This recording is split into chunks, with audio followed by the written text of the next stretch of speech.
Ukraine's Zaporizhzhia nuclear plant is out of control, says IAEA 35 minutes ago. Europe, the head of the United Nations Nuclear Agency, has said the Zaporizhzhia nuclear plant in Ukraine is completely out of control. Every principle of nuclear safety has been violated, Rafael Grossi told news agency Associated Press. The site, held by Russian forces since early March, is Europe's largest nuclear power plant. Mr. Grossi said on Monday that his team had been ready to visit the plant for the past 2 months.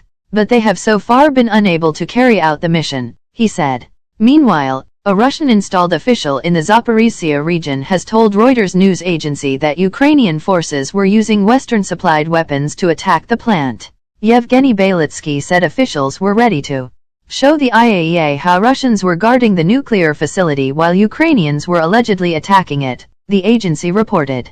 Russia seized the power plant in the early days after the invasion, and the shelling of buildings there by Russian forces caused an international outcry. The power plant in southern Ukraine is still operating, with Ukrainian staff under Russian control. But the International Atomic Energy Agency's, IAEA, contacts with staff at the plant had been patchy and the supply chain of equipment and spares had been disrupted, Mr. Grossi explained to the Associated Press. There was also a lot of nuclear material there which needs to be inspected by the IAEA, he added.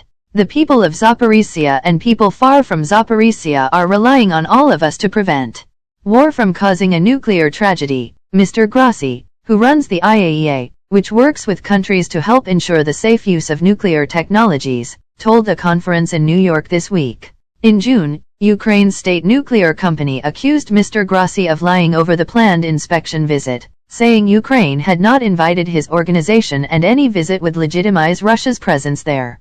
In his interview on Tuesday, Mr. Grossi said he and his team needed protection to reach Zaporizhzhia, which meant the cooperation of both Russia and Ukraine. I'm pleading to both sides to let this mission proceed, he said. In 1986, Ukraine was the site of the world's worst nuclear disaster when a reactor at the Chernobyl plant exploded.